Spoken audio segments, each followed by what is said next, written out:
we just had the Tekken 8 update for winter trailer release, and also there was a season 2 announcement. So everyone who said season 2, you guys were right, and I was most certainly wrong. But me personally, I was erring on the side of caution. I did not want to say that and then be wrong, and then people be like, Moonsault Slayer, you were wrong. So I was like, I'm not going to say that. But this trailer just dropped, and it was absolutely fire. It was worth the wait.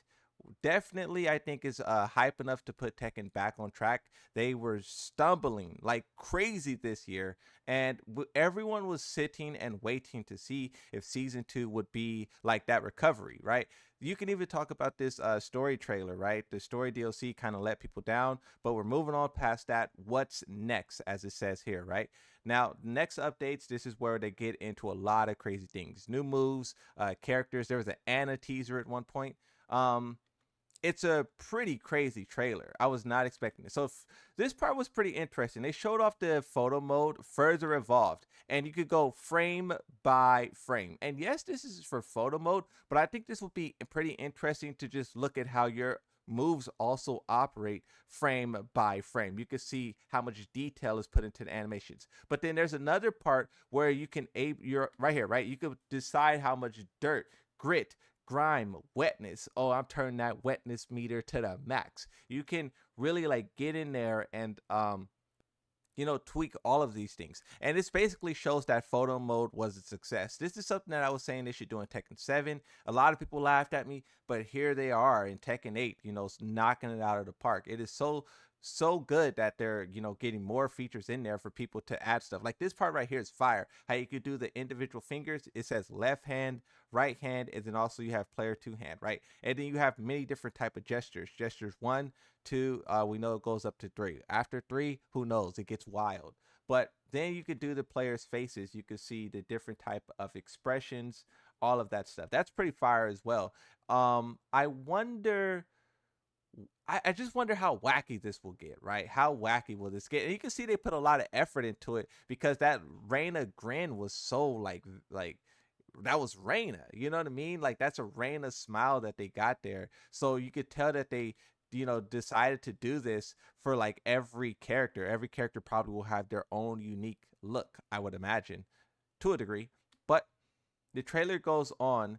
King is an interesting one. Wait, look at that. The thumbs up and the finger point. Oh my God, that's fire.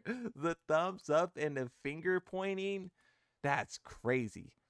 You have the same thing with Brian Ferry where he's doing the finger guns with the smile. See, this is going to turn it up a notch, bro. This is really going to elevate, like the moves, like photo mode to a like it's evolved exactly. Now, this part I didn't understand. Player search added. This happened really fast. And what is this? What are you searching? You're searching a person's name.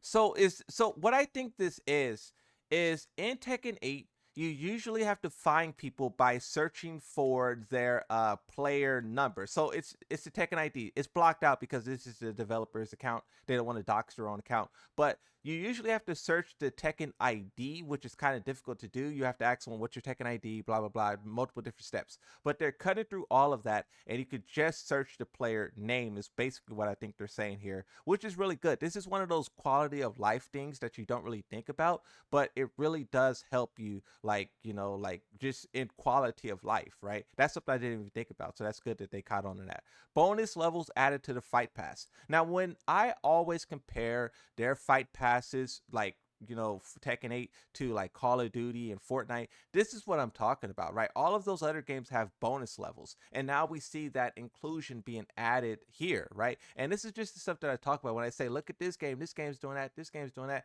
Tekken 8 is giving us more, offering more, and I love that. And then also, if you just look at the battle pass, so right there you were able to see the Christmas outfit, and this is something that I just was talking about. There's probably going to be right here. You can see the Christmas outfit. This was free in past games, and now it's reappearing again on the free side of the battle pass. So it's still free. You just have to play a couple of matches to get to it. Level 55, right? What else do you have here? Oh, you have this mask. This is Randa's mask, but it looks like a different version of it, and you can apply it to every character. Okay. You have some boots. Looks really cool, probably for the female characters. Okay. And then these levels here. So This is pretty interesting, and I also didn't understand what this meant. Bonus levels added to the fight pass, and as you can see, it's each of the past, 7 Tekken games. Now, is it saying that when you get to this level, you'll get this emote that you could throw up, and it's a past Tekken game? I think that's what they're saying. You get an emote at this, and you get emote like Tekken, what's called you could throw up, right? And then early 2025 update. So now they're showing.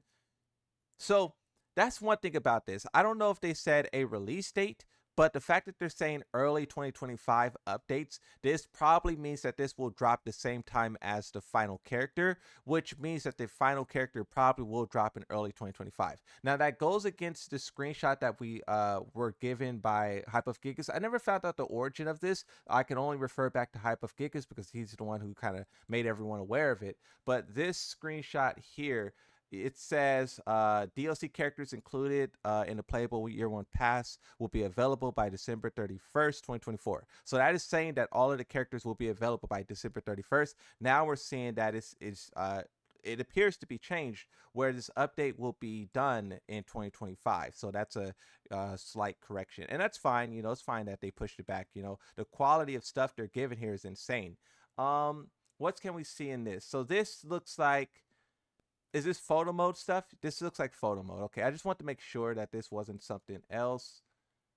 And then additional customization slots. This is something that Twitter has been begging for, mostly Lily mains, which is interesting that they showed Lily. That was intentional. They intentionally showed Lily because the Lily mains were yapping about this. Now, this is pretty interesting. So you see they have a customization. They have tabs. So you have a tab dedicated to Lily, and then you have a shared tab. And watching this, I was confused as to why there was different names here, but that's because you can see what outfits you created for every character. And this is pretty cool because sometimes I'll try to let's say you make one outfit and you want it to be the same outfit for every character, but then you have to go back and forth between characters to make them the same. So now you will be able to do that, but without having to switch through menus. You could just go to the shared tab and see all of them and compare and contrast and whatnot, right?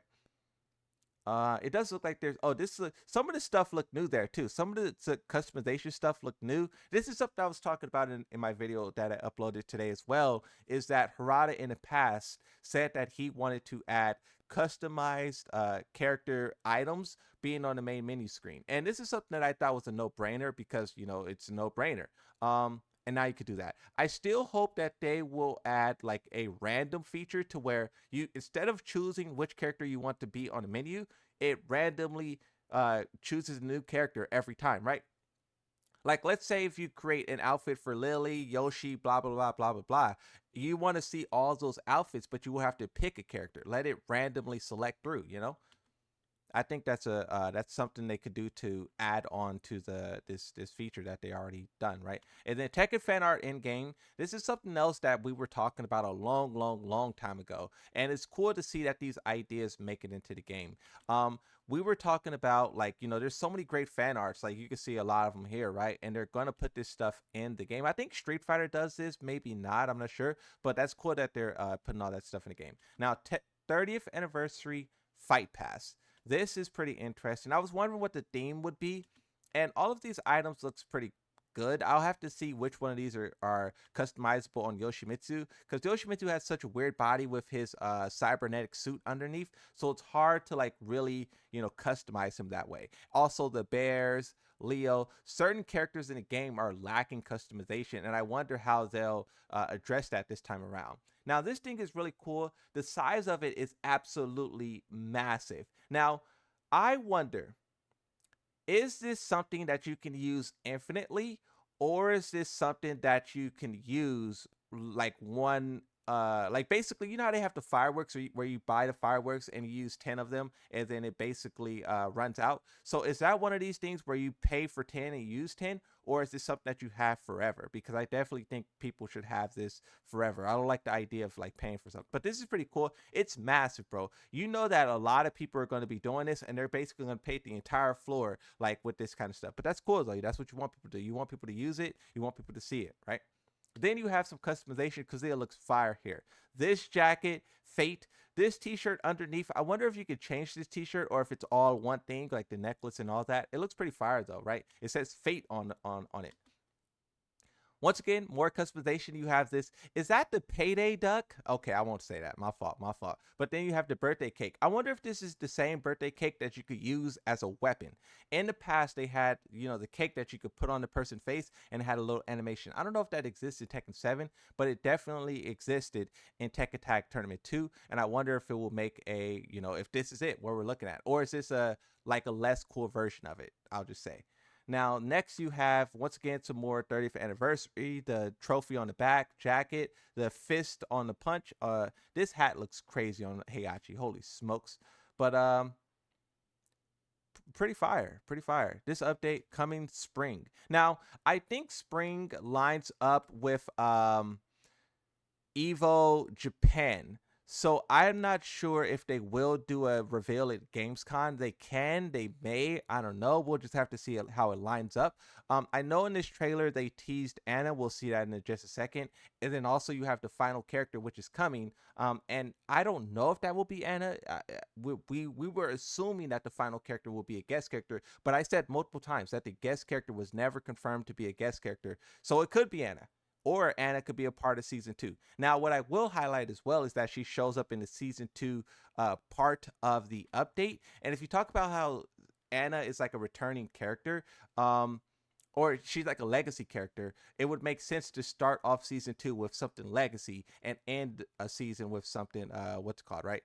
Now this part is where they show off some new moves. You have Steve Fox. That's a crazy thing. Like, this is Law launches there. Screws. King. That looks like a new wall ender that spikes it to the ground. Probably gives you some crazy Oki. Paul Phoenix has a high that tracks. And then Eddie that forces crouch. Yoshimitsu probably would just be spamming flash in that situation. That's assuming the flash is unchanged. And then Azazina does this weird like twist up. So this looks like a lot of 50-50s, right? So Eddie's move, Azazina's move, both of those moves are these attacks that put you in a 50-50. And this is the question I was asking is like, will Tekken 8 remove all the 50-50s or if they'll leave them in? Now, this is Azazina forcing you in a crouch and she will get a mix up just like Eddie. So this is kind of confirmation, in my opinion, that 50-50s will exist in one way. Maybe not the same way, but it will exist in one way. Now, this looks like Fangwiz getting a new Heat Smash. Shahid is doing something. I don't even play Shahid enough to realize if that move is old or new or if it's been there. Jin Kazama. Yikes. It looked like that was a new stance transition or something like that.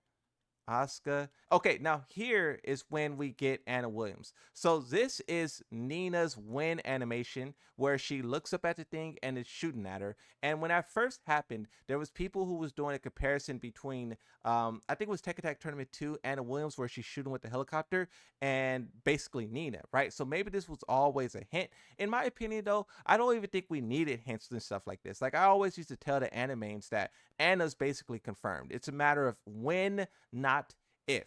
And this helicopter being covered in daggers with hearts through it, with roses, this color tint, and also it zooms in on right here.